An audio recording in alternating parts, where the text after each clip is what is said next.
Good alternate title for this one would have been, Look Everybody, It's Kevin Kline. That's a little clunky, but not much longer than the actual title. Jamie, Yeah. Let's go watch A Fish Called Wanda.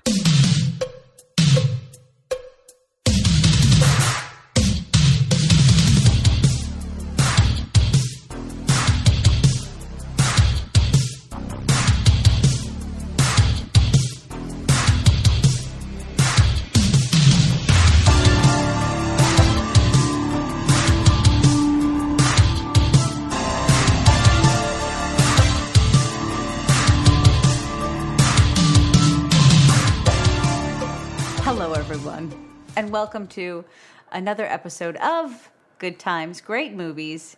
Here we are. It is I, Jamie Lorello. Another flawless opening by us. I'm just shocked you didn't start by saying, hello, everyone. Oh, I can. I'll go do that way. It is I, Jamie Lorello, here with my podcasting partner, DP McCambridge. Nailed it. Awesome. That was excellent. Jolly good.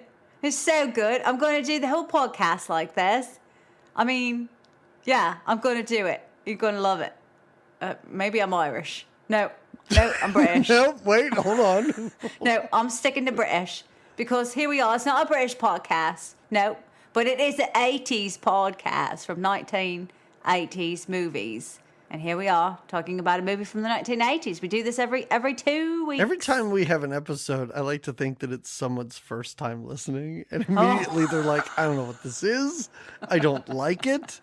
This is a podcast of 80s movies and terrible accents. Right. We're starting. Actually, Jamie, that's kind of accurate. Like, that might actually be the most accurate description of our podcast. Between any time we do a Stallone movie and anyone who appears with any sort of accent, I don't know. We did Highlander, and I just ran around the whole time going, hey, yes, I'm Steven.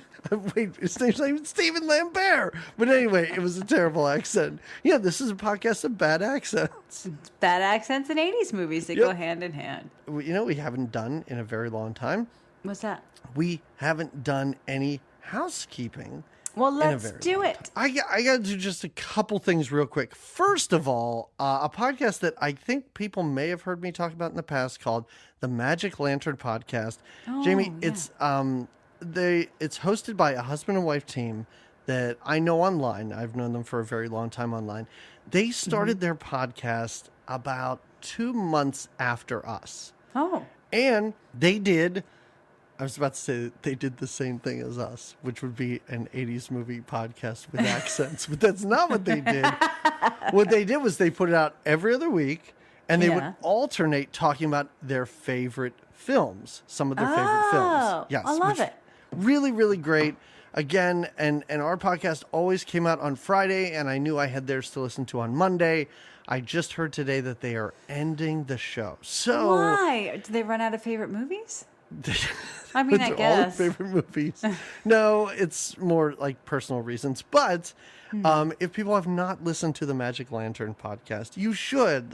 I assume as many people who just stop podcasting do, like, it'll still be there. There just won't be new still ones. Exists, right? Yeah. Yeah, so I would say if people, for whatever reason, have not gone and checked it out, please do so. It's really nice. They cover stuff that is far more highbrow than us. They may have highbrow. I know it's tough to imagine. They may have more intellectual conversations, but it's also super fun. So check it out. The very last thing is our Patreon has changed. We announced this a while ago. We did. And it's to the benefit of the listeners. You no longer have to come in at $5 to get everything. You can get everything for $3. It's a great price. And I would talk about the upper tier where you get to recommend a movie for us every year, but it's full. So never mind. There's an upper tier. Maybe I'll expand it at some point. Yes. Yeah. If you ever consider being a patron, but was like, hey, you know what? $5? I don't think so. How does 3 sound? Yeah, go for it. Try 3. Yeah. That's the only housekeeping I have. Well, good. We're nice and cleaned up now. Yes, we are. So now we can get into A Fish Called Wanda from 1988, finishing our Jamie Lee Sember. Yeah. Oh, yeah. And Strong finish. strong finish. And if you're Yeah. listening to this in real time, it is Christmas Eve. So Merry Christmas Eve to all of you. And actually, that will kind of lead into how we changed Patreon at the end of the episode. We'll talk about what our next episode will be for everyone. Excellent. So this movie is directed by Charles Crichton. It's his final film. And this movie, maybe, Jamie, your reaction to this might give me some insight as to how you thought of this movie. This was voted the 39th greatest British film of the 20th century. 39th? Out of how 39th. many? Out of how many? Out of 40? Out of every British film that was ever made in the 20th century. Well, I will. Over 100 years of time. Wow. This is the 39th best one. The British, they must love them some Kevin. I was going to call him Kevin Spacey, but that's not Kevin Spacey. It's not Kevin Smith. It's Kevin Kline. It's Kevin Close. I thought you were doing a bit. And I was like, I don't know if she wants me to say the name. Is she just going to go through more and more Kevins? All the Kevins. Fictitious. All the You'll be like, Hollywood Kevin Kevins. McAllister from Home Alone. Nope, wasn't him. No, the British love Kevin Kline. Maybe that's it. Do they? I mean, maybe. All he does is hate on British people. Although John Cleese, even at the end, is like, you know what's awful? Being British. Yeah. He gets down about it because all right. it is. Yeah. It's a hard life, after all. You almost swung into an accent there, but didn't commit. That's going to happen throughout It's this a whole... hard life. And, whatever. Sometimes shit happens. Well, I do remember this movie getting a lot of All the buzz. yeah, all the buzz. All the buzz. All the buzz. I think this was one of those movies that I admitted to watching, but I really hadn't ever seen. Like, Okay. oh yeah, Fish Called Wanda is so fun. Sure. Kevin Kline is so goofy. And I don't... Because you I can get never that saw from it. the commercials. Yeah. You could be like, oh, Jamie Lee Curtis is so sexy and Kevin Kline is so funny. He's so and silly. That fish, boy, what a fish. What Yeah, a fish man. in this movie. I mean, I think, though, that I thought that she was maybe like an aquatics director, or maybe something like a Splash, where she did kind of... Like, I didn't realize that the Fish Called Wanda was actually... Because there is a titular fish Yes. called Wanda. Oh, you thought she might be a mermaid? A merwoman? a murmur? A murmur? A murmur. Yeah, I thought... I didn't know she was a fish called Wanda. I actually didn't know if she was truly the Wanda, but she's Wanda. Jamie Lee is Wanda, and there is also a fish Wanda. You know what's really funny about your description of this movie and just what you knew about it? It 100% matches mine. And I'm wondering how many Really? people out there are like our age, because I remember every ad for this movie. I Yeah. remember when it finally came on HBO. HBO made it such a huge deal out of it. I remember thinking like, maybe someday I'll end up watching this movie. And when it started, I was like, wait, this is about what? A bank robber? I was like, Yeah, what? that's what I was like. I definitely lied when I saw never this, read 'cause I don't up on remember it. any I of never no. found out any beyond the commercials I saw when I was like 11 years old. I never went any further than that with this movie. It's totally same. But I knew it was a big deal. This movie was nominated for 3 Academy Awards. Did Kevin get a nomination? Okay, let me spoil this for you. First of all, nominated for screenplay and director, Kevin Kline won. For He Best won. Actor. Won. With this wild performance, and it is a wild man performance. He's throwing everything he can. He's having such a good time with When it. he's holding a sword above his head at one point, shirtless. That was it's like, just an improvised. They just let him have it. They were like, "Here's some extra costumes from the costume department. What do you want to do, Kev?" This What are you whole feeling up movie for? is just, I assume, shoving Kevin Kline's head in a bag full of cocaine and letting him improvise. I don't know what he's doing most of the time that he's doing anything in this movie. But I'm telling you, he's having a good time. And you know what else? Crazy, and it's delightful. I think. Yeah. I will say, I think it's a bit too much. Like it doesn't. Oh yeah. It is somewhat delightful. Like every time he was on, I was like, this is going to get super nuts now. But also, Yeah. there's no downtime. Every time I turn around, Kevin Kline's in my fucking face. He's back. Yelling shit at me. Literally, even at the very end when his face is in the airplane window, I loved it. And I will say, just like in Perfect, our other Jamie Lee movie, our middle lead, there's a great chemistry there between Kevin and Jamie Lee, and just like there was a great chemistry between her and John Travolta that keep, even when you're, I mean, this movie's got a layered plot, so It's something. yeah. I mean, I would say I've seen enough movies now at this point in my life with Kevin Kline and Jamie Lee Curtis. I think they're just really charismatic actors Yeah. in that I think you could put them with anyone and they're going to be very good. Right. Yeah. There's a really, really bad movie. It might be from the 80s with Kevin Kline called The January Man. It's a terrible movie, but he is delightful. It's just every time he's there, you're like, oh, this is comfy and cozy. And I feel like it. all right Yeah. about this, even though the rest of it's terrible. And I felt that, we talked about it last time with Perfect. I was like, this is awful and it's boring and it's senseless and Gyrating. silliness that isn't even meant to be silly, I don't think. But I was like, I kind of feel safe with Jamie Lee and John Travolta. Yeah, safe's a good way to put it. Yeah. All right. Let's get into Let's it. get Let's into do it. I almost want to encounter a movie that stops doing this because I'm kind of totally sick of talking about it. But I feel like we've fallen into this rut of, again, movies that have unreadable credits in the beginning. Yeah. Did you notice these blue credits Yeah. that you can't read? Can't read them well. I agree. I don't know if it was an 80s thing where they were trying to. It had to have been where they're like, I don't know, neon things are great, Yeah. but you can't put them across gray London cityscapes. Makes it very I could hard. Not read. I agree. Yes. Oh my God, it was terrible. And again, but anyway. you mentioned before for their patrons, we're getting older. Our eyesight's not what it used to be. So when they Yes. put these bright colors against these duller colors, or not duller colors, these brights on brights, it's not working. It's just not working. Making my eyes work It's too hard. because I'm wearing glasses it looked so bad. Yeah. Maybe if I wasn't, I'd be like, maybe somebody can read this. Right. All movies should open with the actor names over their characters, I think, because that is very exactly what helpful. happens. Yeah, very helpful. We're introduced to every All our main character characters. that's in this movie with their name. It's wonderful. And a little intro to them. Like she's got her hat and her camera bag. He's in his little odd Kevin Kline-ness. What is the other two's names? Oh, I have them written down.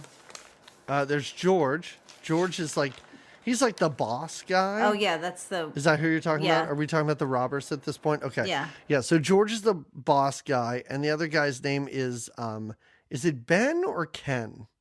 Ken. I think it's Ken. Okay. It's Ken. And yes. Otto is Kevin Kline's name.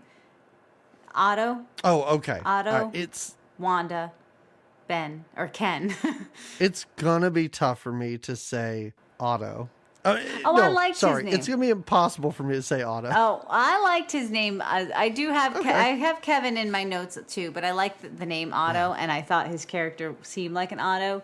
I couldn't keep calling Wanda. I went between Jamie Lee and Wanda, because again, even in the movie, I was like, she's such a little con artist in the movie that I was like, maybe she made up that name. Maybe she's not even a Wanda. Who knows who she Well, is? that's what I was like. Why do you keep using that name? Yeah. Like every person she meets, she's like, "I'm Wanda." I'm like, "Stop it! Aren't you supposed to Yeah. be using different names all the Yeah. time?"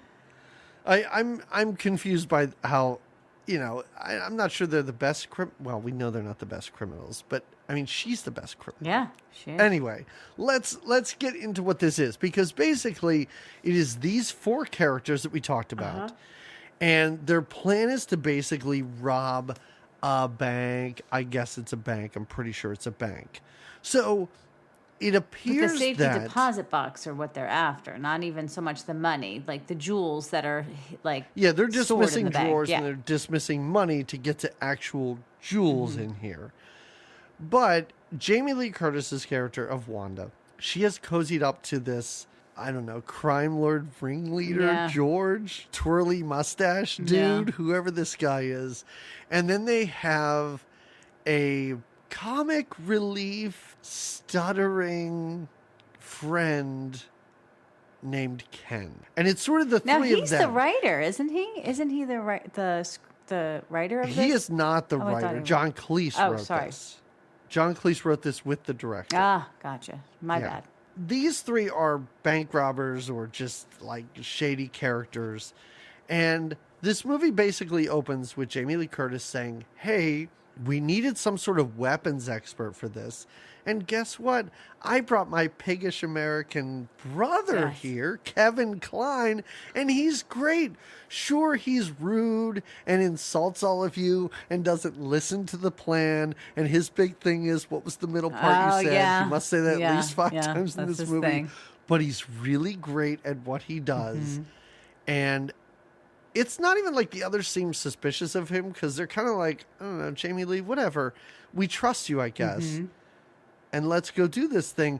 And it immediately is like, it's this hard cut to what appears to be like a violent bank robbery. Well, it's they get very aggressive in there. They're all wearing masks and they're in there. Because like I said, they're not stealing money. They're in the safety deposit box, but they're really taking apart the safety deposit box. And it is aggressive the way they go at it. And they are people in the bank that they keep held up and captive or whatever. What is the thing he does? He puts the apple on top of the guy's head. Oh, yeah, because he has like a crossbow for some reason that he has to shoot through the bars of the safe deposit area to hit a button to open it, which I was like, well, wait, how's that normally open? Because nobody's in there to Quite push a complex, button.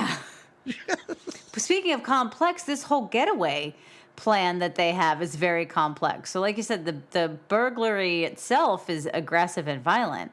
And then their getaway plan, they really thought this, they really went into detail with it. I'm not a big heist robbery movie fan, but I always kind of enjoy ones where they map out like, we're going to do this and then we're going to do this and then blah, blah, blah. And they get the team together. Like, I feel like that's kind of what this movie was missing. Like, I don't really know what Ken's good at, because even at one point they're like, he's going to rent a car, he's going to stutter fuck his way through this whole conversation. Like, I don't think this is going to work. So I don't really know what anybody is bringing to this. Even Kevin Kline, who is a weapons expert, where I'm like, well, they just have a bunch of guns. Like, did he bring them on the plane from America? Yeah, with yeah, him? yeah. Like, I don't, and I'm not saying that's a knock on this movie, because like you said, we see them switch out cars and everything like that, Right. which is kind of super fun. Yeah.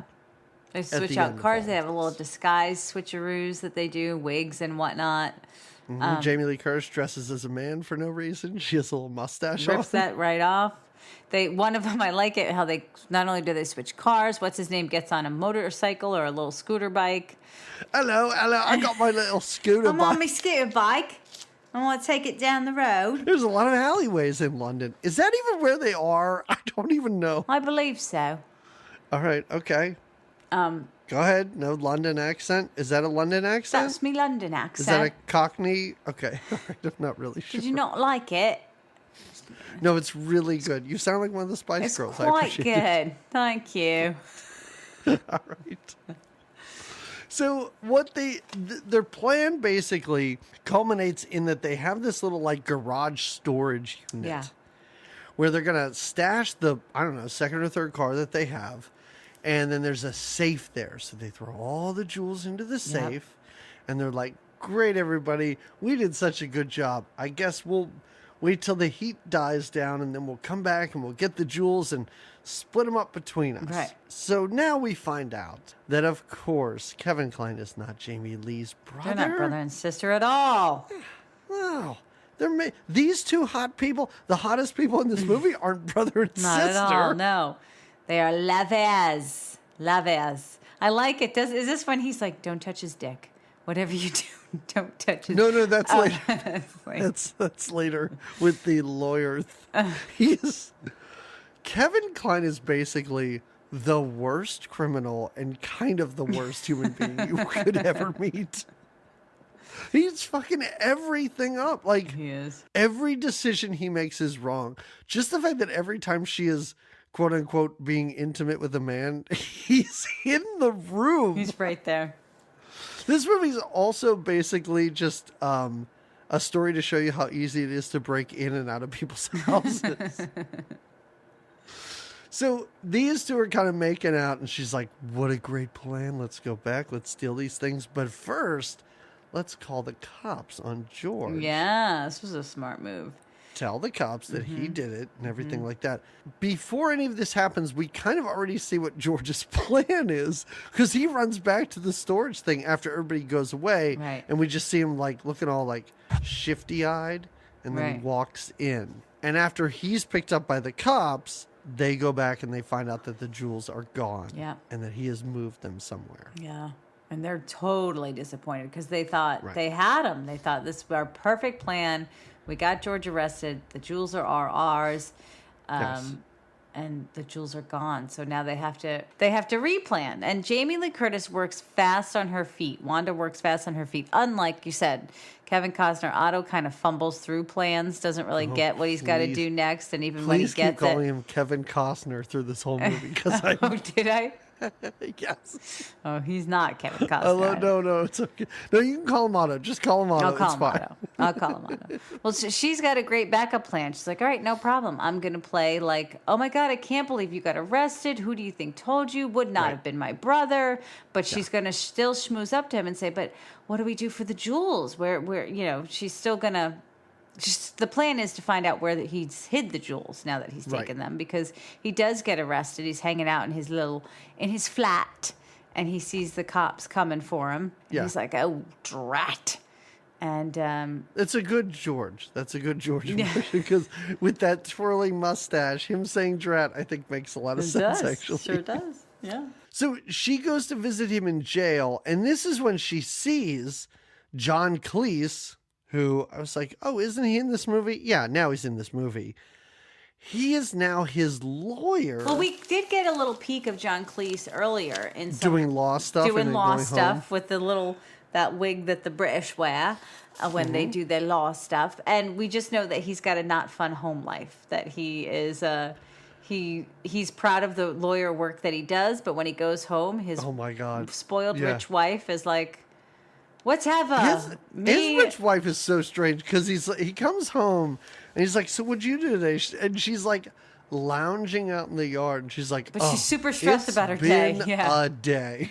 She's like, I was on the phone with the trash guys forever trying to get them to come here, and also I had to go buy a potato or something like that. Like, it's been quite a day for her. And he's got a daughter. Who is his actual daughter in real life? Oh, that's in fun. this movie. Yeah. But yeah, so his wife isn't great. We see that his home life and his relationship between he and his wife are not, isn't all that great. His wife is really funny later. I like it when she's talking to Kevin Kline. She's like, I know all about the KGB. My father was basically the greatest spy Britain has ever seen. And you sound like you're just shoveling a bunch of shit at me, dude. Jamie Lee Curtis is like, hey, Kevin Kline, listen, I got one thing. It's called boobs. I guess I got two of them. So I'm going to use those for this lawyer guy. And maybe that's the way we can get them, because, and this is what I was very confused about, if you commit a crime in England, you have to tell your lawyer that you did it, and also where you hid merchandise. That's who he's going to tell. She figures the first person he's going to give all his info to is going to be. They don't think about what did we say his name was? I can't talk. Ken. Oh yeah, Ken. He's lost for huge stretches of this movie. Yeah, he comes in he's and out. He's pretty important near the end, but for a long time, I kind of forgot Ken was in this. Ken, where'd you go to? Because we're focused on the lawyer and what he might know. And like you said, Jamie Lee decides, I'm going to use and the way she disguises herself, she just shakes her hair out and puts a pair of glasses on, and she's like a whole new woman. So but she's not even disguising herself, because as you said, she opens using the same first and last name. And even when later. she does it, she goes, oh yeah, that's me. I'm Wanda. No, yeah, I know George. I'm George's lady friend. This is great. What a great coincidence. So yeah, she throws herself onto George first, going, oh my God, I can't believe you were arrested. Oh my God, who did this? doesn't get much information about where the jewels are from him, and then it's like, I'm gonna do the same kind of show pony to, what is his name? Isn't that the lawyer guy? I'm going to call him John Cleese, the lawyer guy. No, he's got a name though. We'll get to it, and what an exciting time that will be. Yeah, I'll shout it out. Okay, great. But yeah, I put that she is the queen of lies, Jamie Lee, because she's okay at, I mean, I don't want to say she's okay at lying, but it's like, she's like, oh, I'm here from America studying British law, and you're super famous, right? And he's like, well, no, I'm not famous at all. And she goes, didn't you just win a case that I read about in the paper? Well, yeah, I did. And she's like, me and my boobs would love to come talk to you sometime. Wouldn't that be great? And he's just all flustered, and it's just like, yes, that'll be fantastic. I have an office. Come by. Come see me sometime. Right. And then she's talking to Kevin Kline. Is like, I got this dude wrapped around my finger. Yeah. This is going to be really easy. Apparently, if George moved the diamonds, he has to tell his lawyer for some reason. So it's all going to be great. Don't worry about it. right. So George, he hid the diamonds. Ironically, they stole them from a safe deposit box. He hid them in another one and then put the key in the fish food thing, knowing that Ken would find it. Right. Because he trusts Ken. Yeah. It seems to me like George and Ken were a team before Jamie Lee came along. That's how it seems. I agree. Right. Yeah. Now, this is when we're introduced to the fact that Kevin Kline pretending to speak Italian is a real turn on to Jamie Lee Like a Curtis. crazy turn on. Like later on when she's licking yes, she loves it when he talks Italian. Later on when she's basically like masturbating on a rope. Yeah. When she's talking to John Cleese and he's speaking Russian, which puts Italian to It shame. escalates as far it. as she's Exactly. concerned. Totally escalates it. No. But it is fun too when Kevin Costner does it. And again, I feel like it was improvised. Like he was like, I'm just gonna do my Italian accent. And she was like, great, I'm just gonna get very turned on by it. Isn't this when they splice together Kevin Kline and Jamie Lee getting their little sex scene on with John Cleese's anti-sexual relationship with his wife, where he's like smelling his own socks and clipping his toenails, and she's exactly she's putting cold cream on her face. Meanwhile, Kevin Kline is talking Italian to Jamie Lee Curtis, and their little sex scene is silly too, because he does some, like, she puts her legs obnoxiously spreading in the air, and he's just kind of doing like a hula dance almost above her. It's silly, but it's fun. And Kevin Kline is swinging for the fences in this movie. He's like, this is either going to make my career or destroy me as an actor, and I'm willing to take that chance with this movie. Those are the broad... I think that's the kind of actor he was. I think that's why he was so lovable, because he made these like choices in his roles to be like, you know what? I'm going to go really odd with it. I'm going to take it and mix it. And he's that kind of actor that can pull it off, because even that weirdo that he brings out is still very grounded in a likable guy. Like Otto is, like you said, he's kind of a terrible guy, and he's not a very good criminal, and what skills is he really bringing? But at the same time, he's so oddly likable, I thought. I'm gonna disagree. Really? Because I could not imagine spending any time with this person. He is exactly what I assume British people think Americans horrible, obnoxious Americans are. Like, this is a man who has clearly chanted USA, USA multiple times in his life. and I'm not saying that that's a bad thing, because I think that's what this character is. I think that's what this character is supposed to be. Right. But I found him very obnoxious, but in the way that you're supposed to. So I'm not looking at that as a negative. As a negative, sure. I'm like, I don't think we're supposed to like this character. I think maybe we're supposed to think that he's goofy and he's funny and we're laughing at him, but I was never rooting for him to do anything. Like, I was always hoping that somebody would run him over with the steamroller in this movie. Which is great. Which is so great. So Ken then gets this key and he decides to put it in the little tiny treasure chest in his aquarium. Right. Again, he has an aquarium, if we didn't mention this. He's an animal lover. Yes. He and Kevin Kline have a conversation about this. And he has all these fish, and one is called Wanda because, of course, he's secretly in love with Jamie Lee Curtis, which maybe why he named this Fish Wanda, or it's just the most bizarre coincidence ever. Right. DK. We talked about how Jamie Lee Curtis and Kevin Kline are together, and they're in this very bizarre sex scene. And Ken kind of interrupts it, but Jamie Lee sees him put this key in the fish tank. And so she wants... So I guess Kevin Kline has a thing, because even later on, when Ken is like, I don't know, he tried to kiss me. She's like, I thought he might. So this must be another thing that Kevin Kline does, is his character, Otto, comes on to in Ken a really cute way. Yeah.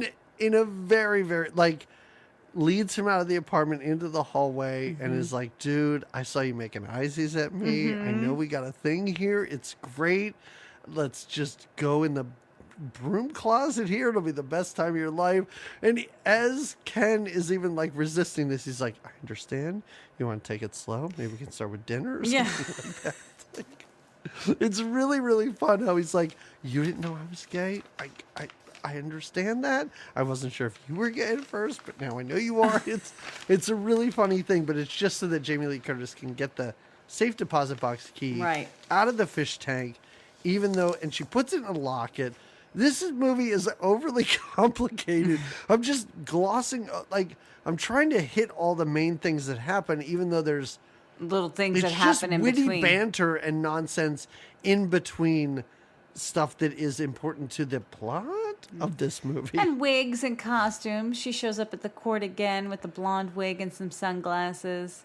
Yep. Yes. I don't know why. It's just something. I wish there was a reason for some of this. Oh, one other thing is, as they were robbing the bank and they were leaving, they almost ran over an old lady and her the old 3 lady. dogs. Yes. This becomes a thing. This old lady now is an eyewitness. This is a huge thing. So this old lady is the only person who can identify George. And she does in a lineup. As being the ring. I love how their lineups take place outside, too. It's just like in an alley, not in a police station. It's like they went to this woman's house to do this. So this woman fingers him as being like the guy who's in charge, who almost ran over her dogs. Plus, he was already called out. Somebody made an anonymous tip to the police. So, Yeah, so now this guy, George, he says to Ken, hey, murder this old lady. Yeah. How does that sound? So that becomes Ken's movie. Yeah, Ken's mission in this movie is he's gonna, and he, much like Otto, sort of fumbles through his criminal ways. He doesn't ever, well, at the end, he finally does. But I do like it when he laughs at the old woman when she's dead. I did find that funny. Yeah, so he has to kill this old woman. And these other two are now trying to find out, okay, we have the key. We know that it's in a safe deposit box. We now have to find out where this safe deposit box is. Right. So this is when Jamie Lee goes to John Cleese's law office or whatever. And she's really hitting on him. And this is when he realizes who she is. And she's like, oh, yeah, of course. Of course I'm his friend. And, I am a witness at that trial that you're part of. And he's very adamant. Like, yeah, you're going to mess up the case. Yeah. We can't talk. Like, I could be thrown off this case just for us talking. You got to get out of here. Yeah. Yes. But she's, like you said, she's really coming on to him. She's like, I know that I'm who this is, but I'm very attracted to you. Yes. Yeah.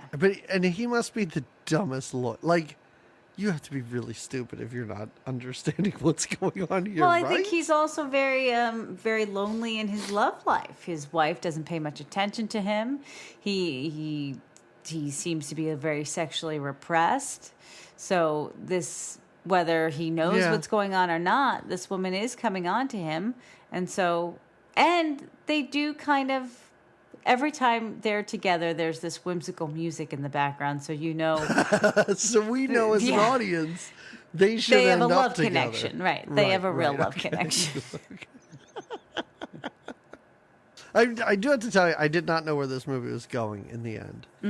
Because I was like, I think they want me to think that she should get together with John Cleese. The But music in my would mind, tell I'm me like, so, yeah. I think I just want Jamie Lee Curtis to get away on her Yeah, I own think I just want her to without break free. anyone. Yeah, I don't want anybody to get on that plane with her. I was with you on that. Yeah. Yeah. I was like, maybe Ken should be arrested for murdering those dogs, Yeah. but I'm not even sure because he seems like a likable guy. Yeah, yeah. You mentioned earlier when she comes to the courthouse in glasses, and it was a total Dolly Parton wig. And I don't know why she's wearing this thing. So that Because it really is like, listen, we had that conversation. It didn't go well, but we don't need to talk about this. It just needs to be physical. Listen, you are John Cleese. You are a hunk of a man. Like, I cannot resist you. So that's all this needs to be. How about it? Maybe we can get together. And all he has to say is okay. Right. And she's like, all right, I guess I'll pick the time and the day and everything and I'll make it happen. But he picks Right. the place, right? Because he knows, or is that her pick? No, because this is when she surprises him at home. Oh, right. Mm-hmm.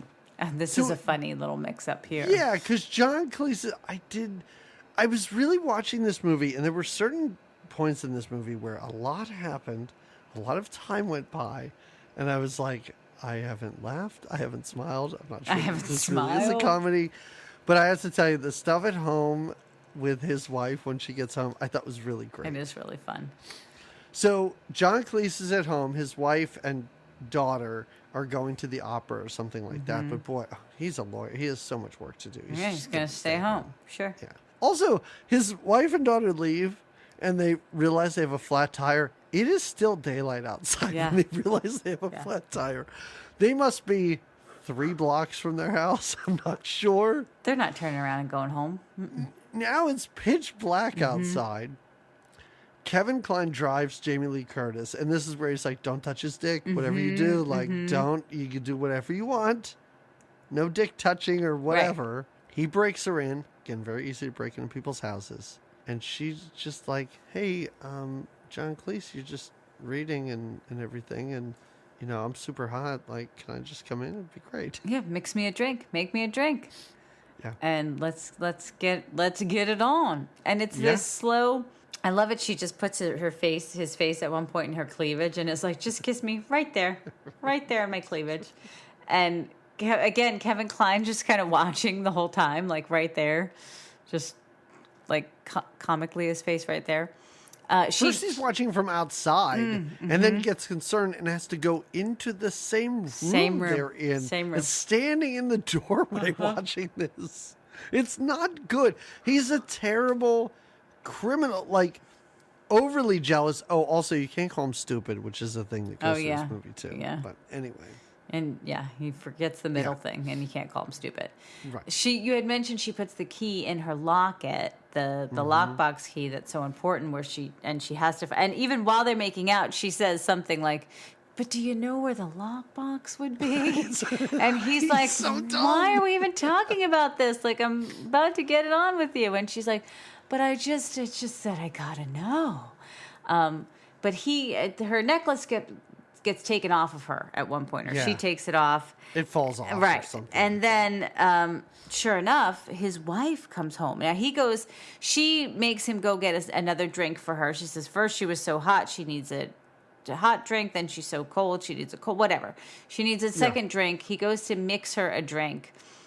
While he's gone mixing her the drink, his wife comes home and goes into that same room to get herself a drink. And when he comes back with some champagne, he screams and he's like, "What are you doing here?" And she's "What are you doing?" I do love when he opens the door and goes, "Champagne." Ah! It's his reaction to everything that's happening during this scene is wonderful. Yeah. When Kevin Kline is talking and John Cleese has like a 40-mile stare. He's just staring at nothing while John Cleese is talking about being from the CIA. Or while Kevin Kline is talking about, yes. Because I was just like, his performance is really, really great here. And kind of, I don't know, overshadows the nonsense that Kevin Kline's doing. Yeah. Because his wife is like, what's going on? And Why are you acting so you know, weird? Yeah. What? yeah, why are you acting so weird? And then Kevin Kline walks out from behind the door and is like, I'm from the CIA. We've been going door to door Yeah. telling people that there's like a criminal around or something. And I love it. He's like, where's my drink? Oh, there it is. And he picks up the drink that Jamie Lee had just been sipping and was like, Yeah. thanks for offering me a drink. Thanks for sitting me down and having this chat with me. That's why he's acting weird. And like you said, he gives this whole spiel about being in the CIA or the KGB or following the KGB. And that's when Whatever's the going wife is like, my father's in the KGB. You're spouting bullshit and lies at me. Yeah, And the wife is basically like, you're full of shit, Yeah. dude. Yeah. What's really happening here? And he just, I did mention that she asked him what his name is, and his name is Harvey Manfrontenson. And later on, she's like, listen, Mr. Manfrontenson. Wow. It's a really funny scene, and I think it's probably one of the standout scenes of this movie. Yeah.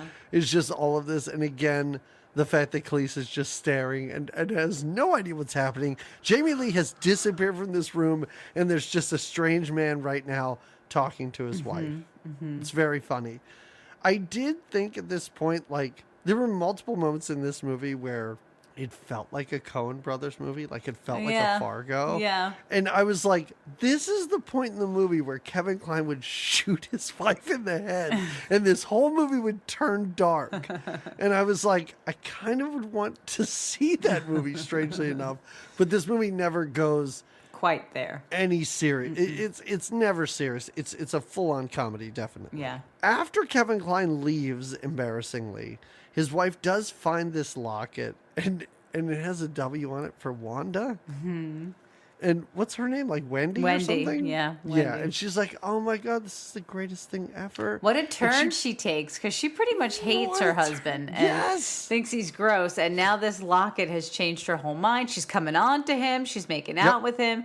She's like, this It's is like the best super kiss married ever. sexy time now that he was not interested in. He But must have been a little excited before because of Wanda, and now she kind of Yes. feels his excitement, if you know what I mean. And she's like, "Oh, honey, what is happening?" And Yeah. and the romance is raised again, one would say, but I think John Cleese is kind of like, I'm still thinking about Wanda. He still and doesn't is know this what's she's still happening. in the house? Wanda's still kind of crawling around and Yeah. trying to reach for her locket, and finally she does kind of get out unseen by his wife, but the whole thing is we have to see each other again, not just because we're Right. hot for each other, but because I need my damn locket. I found it funny that even the next day, his wife's sitting there at breakfast with this locket on. I'm like, if you get a locket from somebody, wouldn't the first thing you do be to open it up? She is not opening it up at all. That key is still rattling around in there, Yeah. I assume. It is a locket after all. Yeah. Maybe he Yes. wrote a message What in do it. you Maybe there's do some with the pictures in locket? it. Right.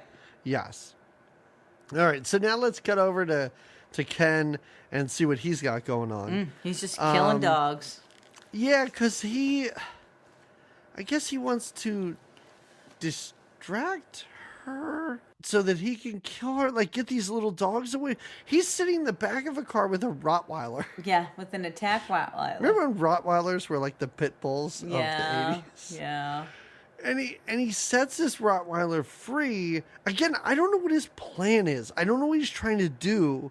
But the Rottweiler runs by and without like breaking stride, picks up one of these little dogs and just keeps going.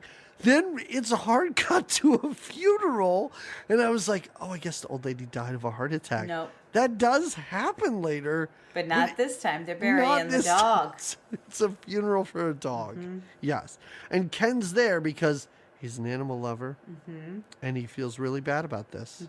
And this is when I wrote in my notes, does this even matter? And honestly, I don't think it does. Not much. It's just, I don't think any of just this giving Ken something stuff for Ken to matters. do. It's just we want to follow Ken's character through too, and this is part of Ken's character. It kind of is Ken just systematically getting... Slowly getting closer Hurt. to. Oh yeah. By the end, he's got his arm in a sling. He's got his eye His patched head, over. yeah, His head's wrapped up. uh-huh. At this point, it's just because he was attacked by a Rottweiler for a little bit. Yeah. He's got like big scratches on his face. Yeah. So Jamie Lee Curtis meets up with John Cleese again.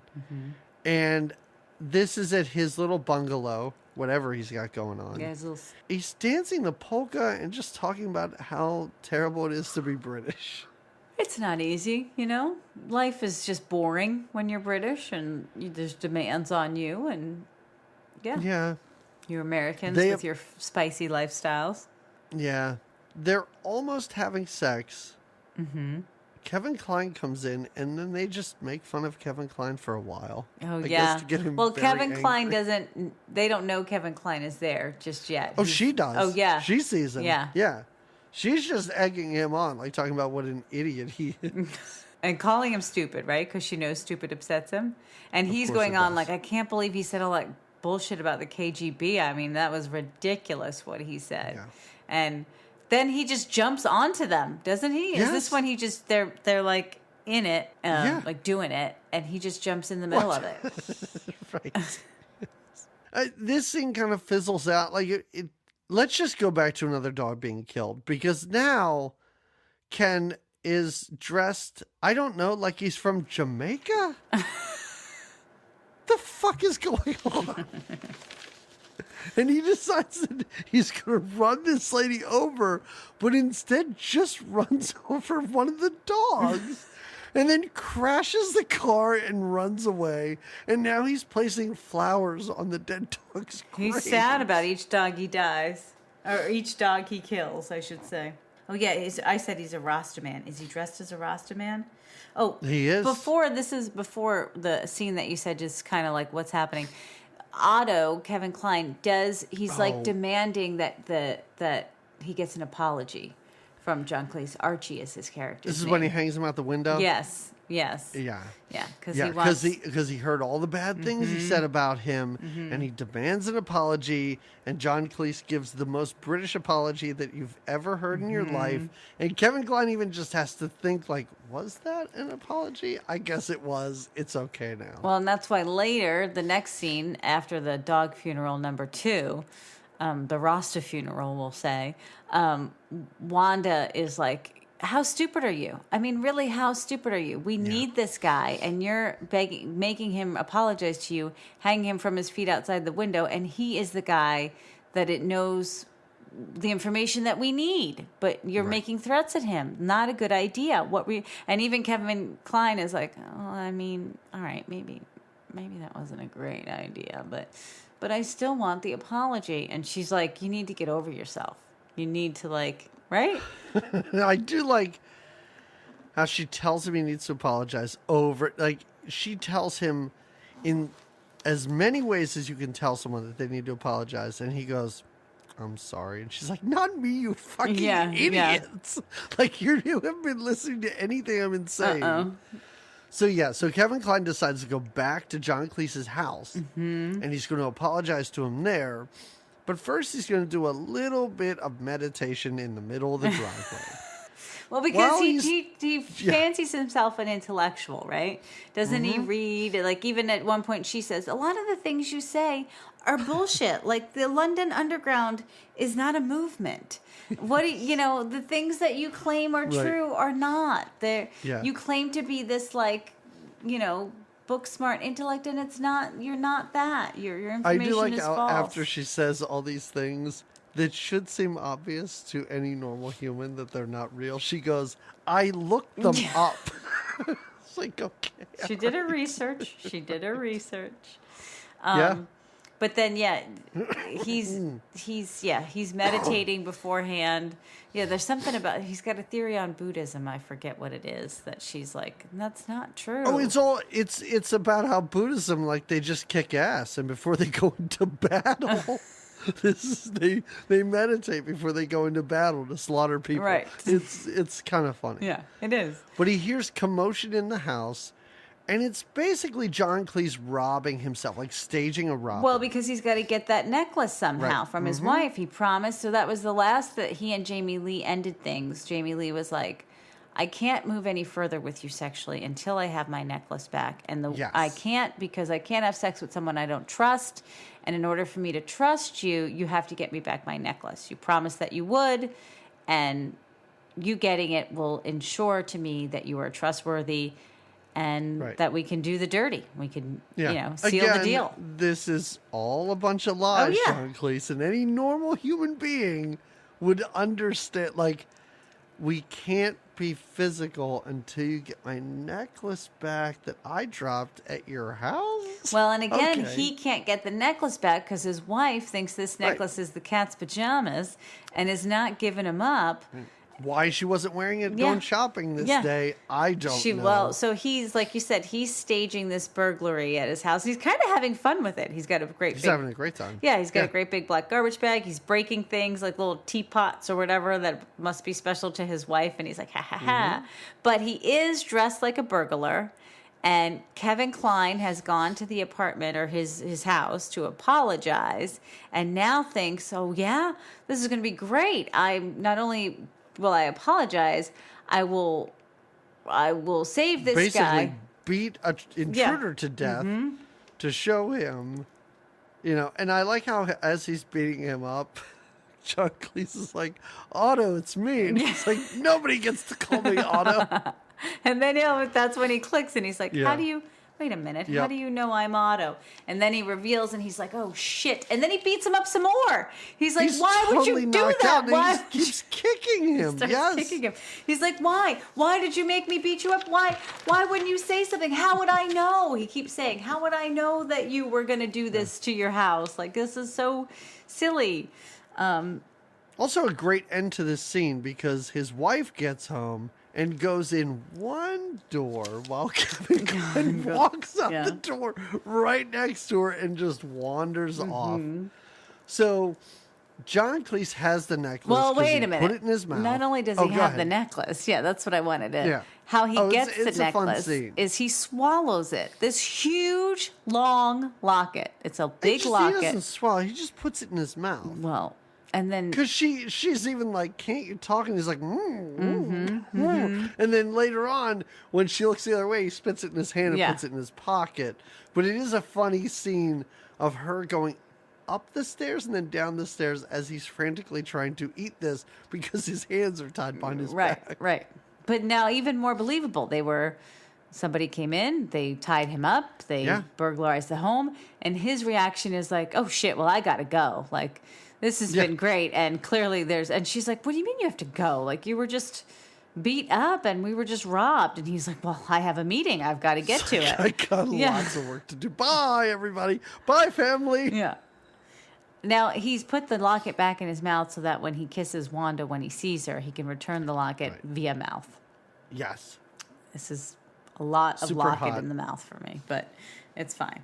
I was tempted at this point when I was watching this. I was like, what if I did that once? Just like put earrings in my mouth And then just spit keep him out at going, Carla, 'cause and then you it's get just all like the I kiss spit goodbye all in over the him, morning and she's- try to shove earrings. I into don't her think mouth. Carla would be impressed by that move. I'm just saying. I do think it not, comes off. I do not think so. No.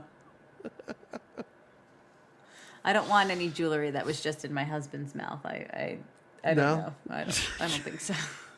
All right. But they get together at his little chateau Yeah. again. And he starts, because she's like, I just have to go take my clothes off. Do you know how to speak Italian? Oh. And he does. But I love how he's like, oh, it's such an ugly language about Russian. That beautiful. It is really funny Yeah. to listen to him speak Russian. And she's so into So it. turned on. Like you said, she's basically humping this rope that's up there. She's getting all excited, ridiculously, turned on. He is doing a little strip tease while he's speaking in this Russian tongue. And while he's totally naked with underwear on his head, kind of doing his little I'm about to get laid dance, this entire family who apparently owns this little chalet. No, they're renting it. Or they're renting from it. the guy. They Yes. walk in. And a little kid, like a full family. Yeah. And he stands there and talks to them totally naked.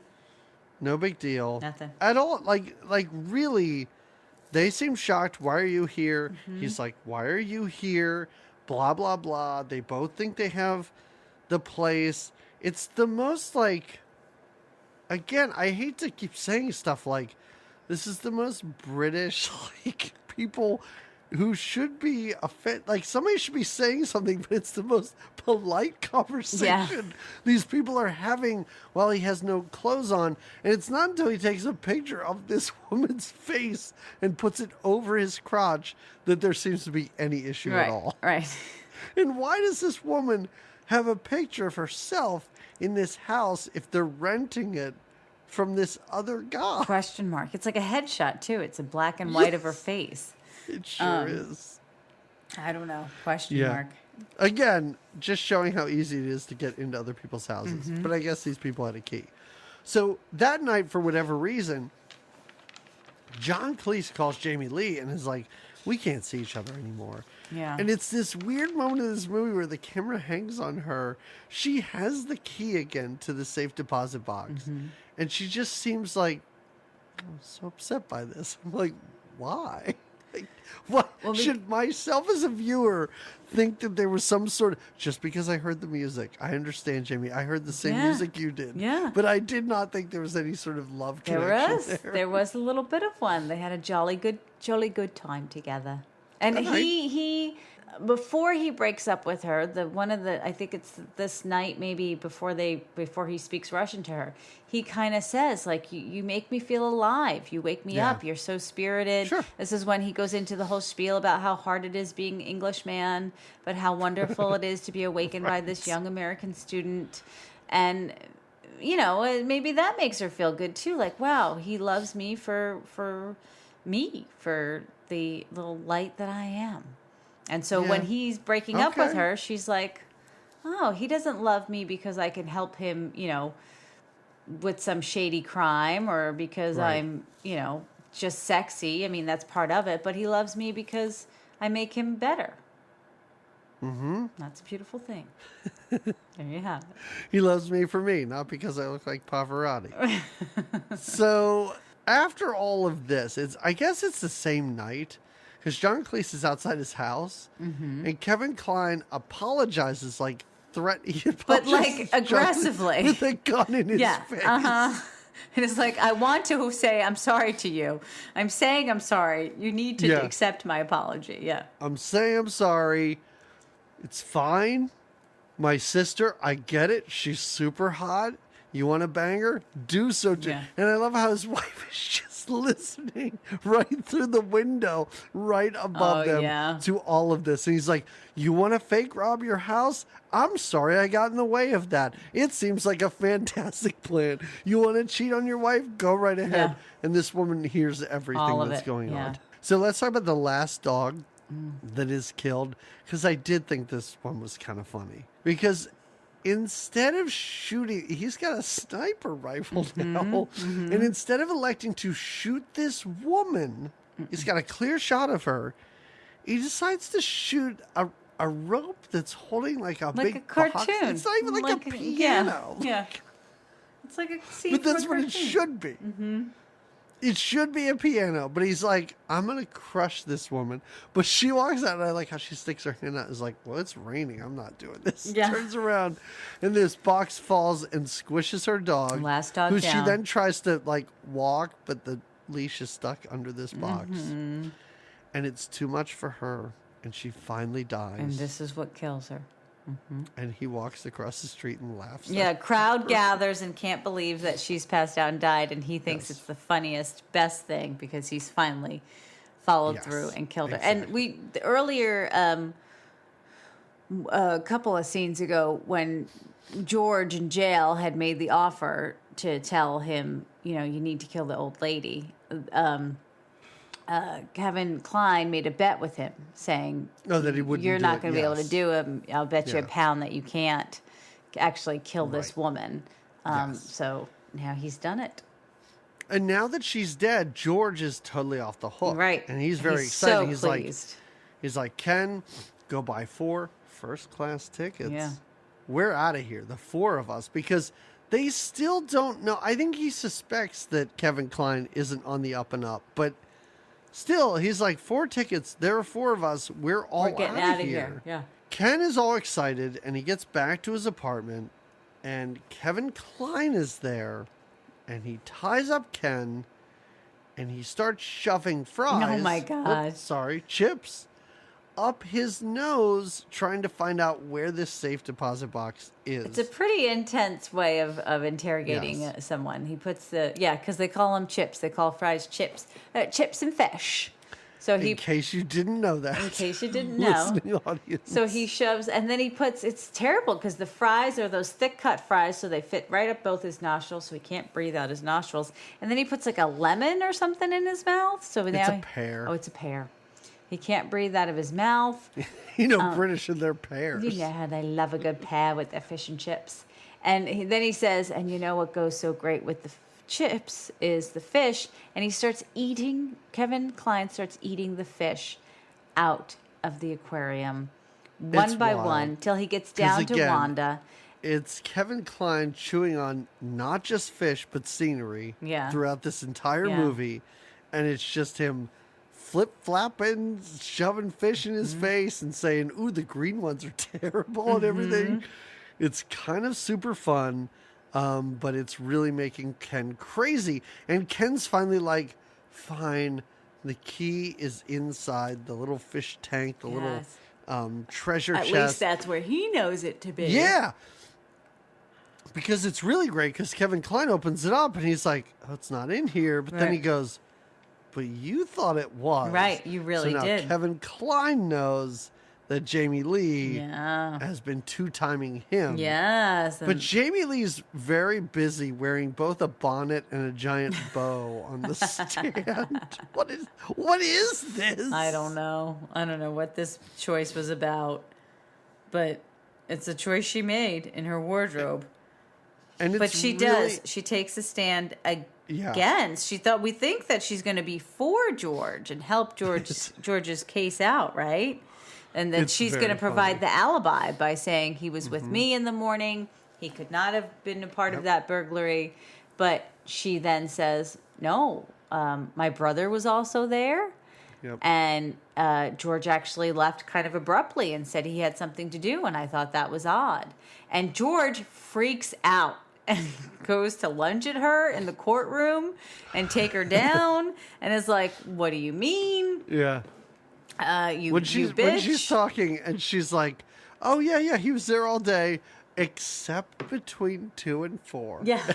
And even John Cleese, who thought she was on his side, was like, wait, what? Isn't that strange? And she's like, I thought it was strange, especially because he took a shotgun with him. Yeah. It's really funny. Well, and John Cleese slips up George a bit. Freaks out. And John Cleese slips up a bit because he's thrown off by her saying this, and he starts calling her, I think, honey, or calls her something that now everyone's like suspicious.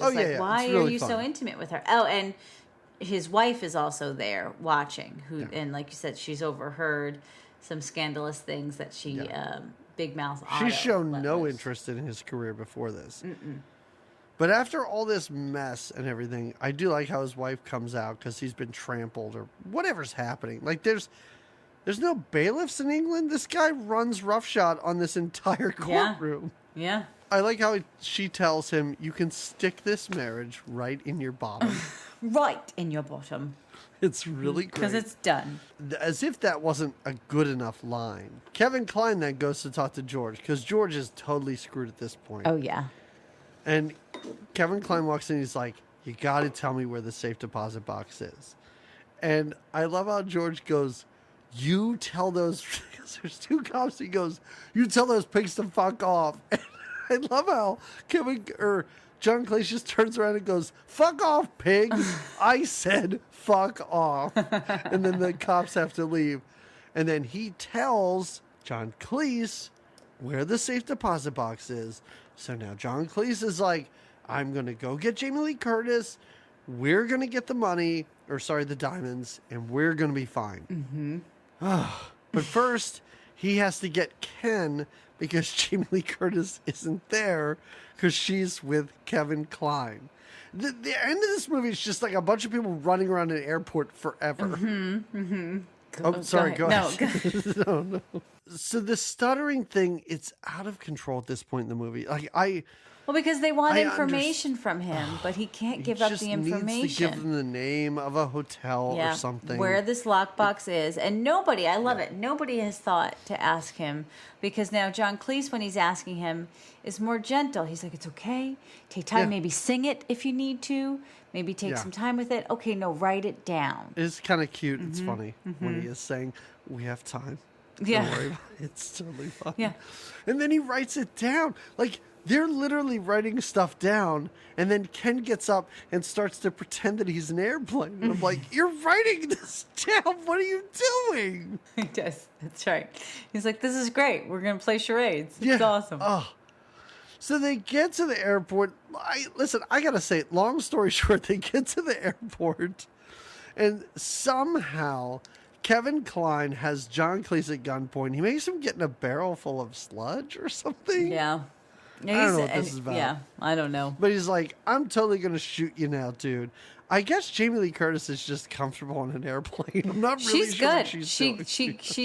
She's like gonna go away with Kevin Kline. She's got the diamonds and everything. Right, but now. she's got the goods, so she's like, if I got to do this alone, I'll do it alone. That's fine. Start my new life. Yes. So he's about to kill him, and then suddenly, oh no, the slowest moving vehicle besides, I guess, a Zamboni comes in, because Ken is driving this steamroller toward Kevin Kline. Yeah.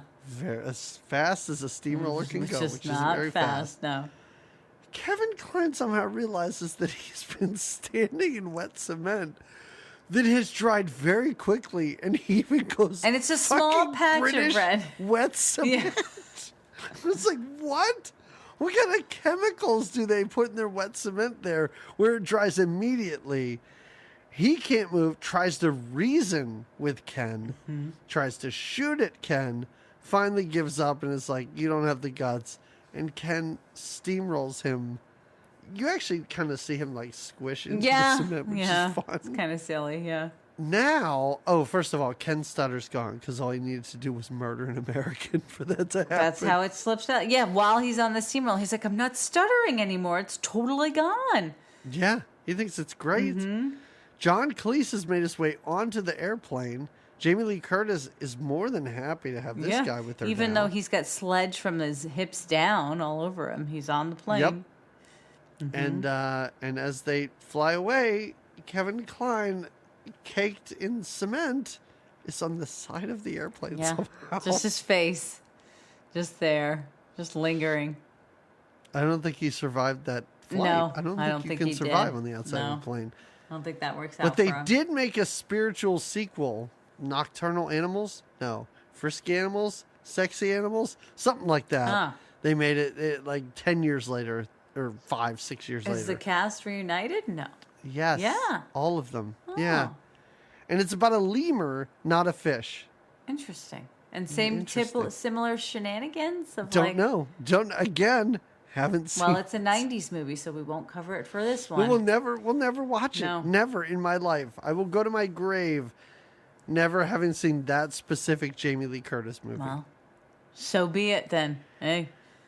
I can't. I did not like this movie. I really, really didn't like it. And Jimmy, I'm gonna say something now that I don't think I can take back. Oh my. And I think it might be really bold. Oh. And you can tell me if it's a crazy thing. Okay. And I think it has to do with the combination in this podcast that we do. There is me watching the movie, and that's a person over here. Sure. And then there's me talking about this person, and that's a separate person here. Okay. And sometimes I get confused between the two. Between watching and talking? Yes. Okay. In this case? Is Perfect the best movie that we watched of Jamie Lee Curtis? Or is it just it was the most fun one to talk about? I don't know. It was perfect in that way. And that's kind of the joy of these 80s movies, right? Sometimes you watch them, and even if they're terrible, which Perfect, I think we both agreed, was imperfect. Definitely. It was not necessarily a good movie, but it was so fun to watch. And this one, I didn't dislike it as much as you did. I did, but I didn't. It's weird because I don't know what expectations I had of it. But like we said when we started this you heard about this movie. I knew it won Yes. some awards. Once you said it, I was like, oh yeah, I remember that Kevin Kline won the award for it. But it was really kind of a goofball movie. I will say I agree that Perfect might have been the best of the Jamie Lees that we saw, or the most enjoyable for the sake of this podcast. Yeah. But I didn't hate this movie. I certainly No. I'm not saying I didn't. I'm not saying I hated it. I just didn't like it. Yeah. Like it just wasn't. It didn't. Was do it your for cup me. of tea? Was it not your cup of tea? Yes, I don't know what I expected. Yeah. And maybe it was expectations. Right. I don't know. But I was just like, oh, this is like a goofy comedy, and it's Not doing enough for you. oh, there they are. They're just being goofy again. Yeah. And, oh, there's more goofiness, and it just, I don't know. It didn't. Do you think? I don't know. Can you name something that might have helped it along? Because No. the actors I thought did No, great 'cause the actors are performances. great. Yeah, I think it was Yeah. just that in between British comedy too. And you had started out by saying too, I don't know if it was Patreon or not, but that British comedy's not your thing. So No, it's not. But again, this is a pretty broad comedy. Like Sure. I don't. This doesn't feel It's like not British knee comedy. deep. This- No, it's not a knee deep. But that's I think where some of the there's- some of the I think fault that's where- lies. I think yes, Yeah. exactly. You either make this a stupid broad American comedy and whatever, it goes almost straight to video, or you really lean into the awkward The British wild comedy British, that yeah. you could and do. this laid a little too much in the middle, which makes it Yes. feel. For what it's worth, though, I did enjoy Otto, and I did enjoy. Okay. I'm enjoying getting to know Jamie Lee in this way. This was a nice I- enlightening. Again, yeah. I don't think Jamie Lee was never like a favorite actress of mine. Obviously, I like her because I love her name, and there's that. Lee, yes. Wasn't she in Freaky Friday too? Isn't that? She was. Yeah. Freaky Friday is great. Yeah. I gotta Yeah. say. I think I actually recommended Freaky Friday at the end of one of our episodes a long time ago. And I said, it's such a wonderful movie if you want to see why Jamie Lee Curtis is such an amazing actress and why Lindsay Lohan is terrible. It's a nice comparison, yeah. But also I think it's an unfair movie because Jamie Lee Curtis has been a teenager before, so she knows how to act like a teenager. And Lindsay Lohan at that point had not been a 40-year-old woman, so it's very tough Yeah. to tell a kid like, oh, just act like an adult. It's easy. Go right ahead. Right, yeah. So you Sorry. don't recommend this movie? You don't like it?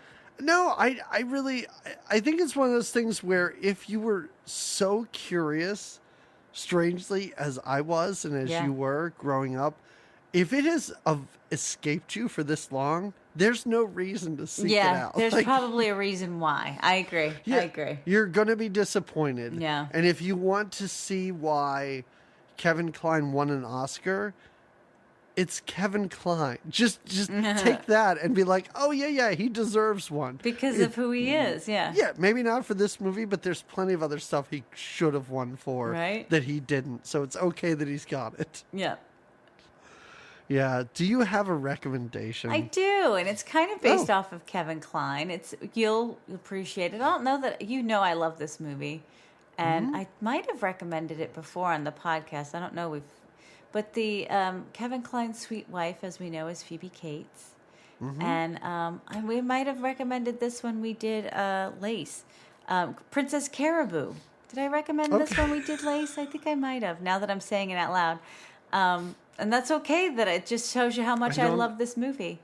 I don't know that you have. I know that it's sort of, I don't want to say an inside joke between the two of us, but I don't know that you've actually ever recommended Princess Caribou. Well, it's a really fun movie. Kevin Kline's actually in it too, but Phoebe Cates plays a real life character, this Princess Caribou, who reminded me of this movie because she pulls off this con where she pretends that she's some princess from this far off land that can speak this language that no one understands, but that she's royalty, when really she's not. And she fools this whole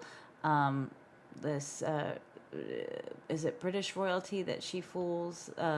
Yeah, it's kind of fun, and It's goofy, and Kevin Kline is in it, but so is his sweet wife, and John Lithgow's in it. So it's a fun one. It's from the 90s, so we will not cover it on this podcast. Never. And I can freely recommend it. I'm allowed to recommend movies that are not in the 80s. Yeah.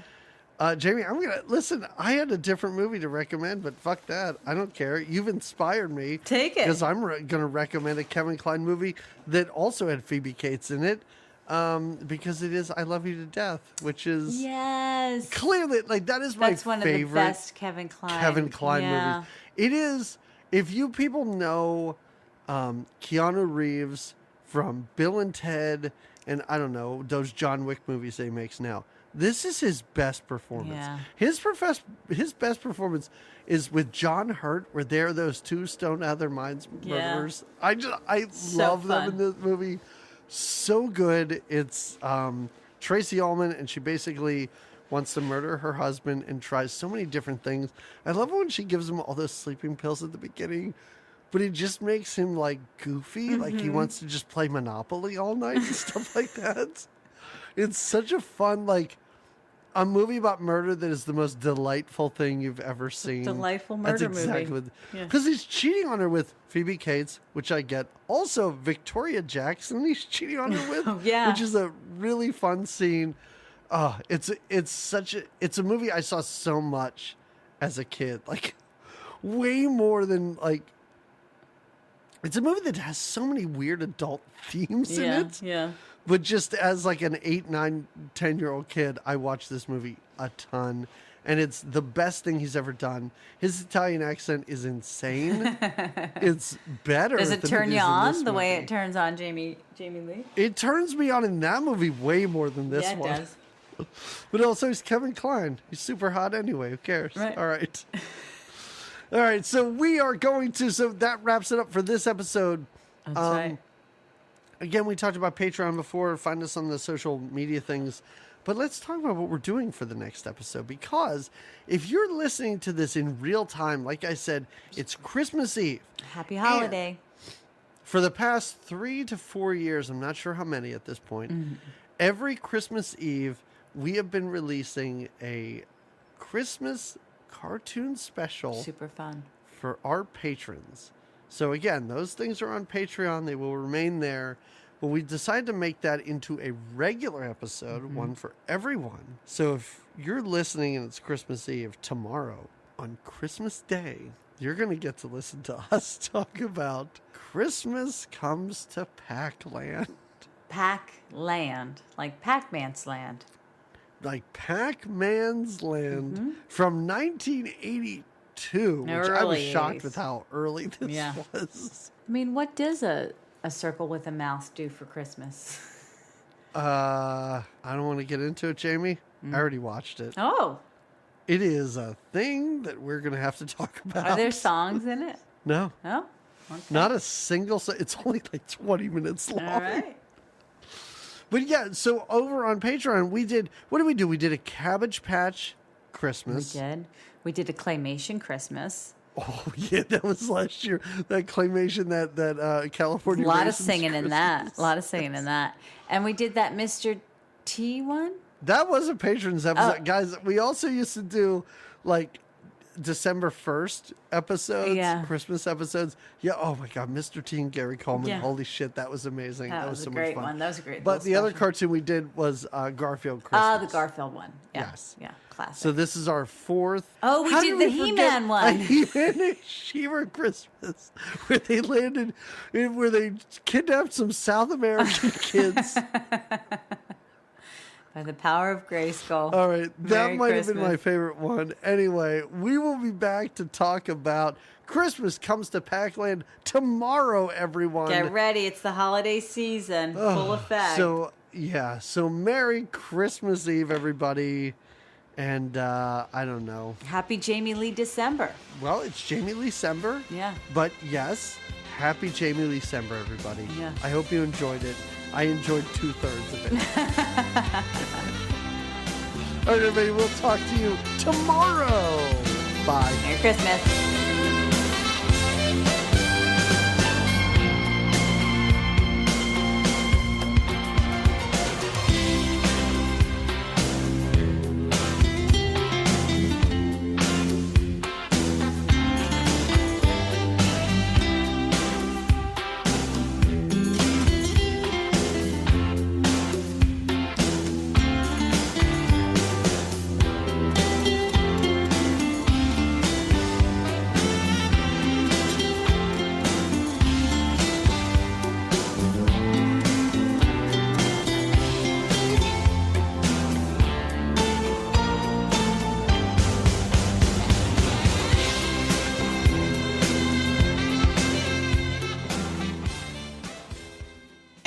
She-Devil was not Belgian.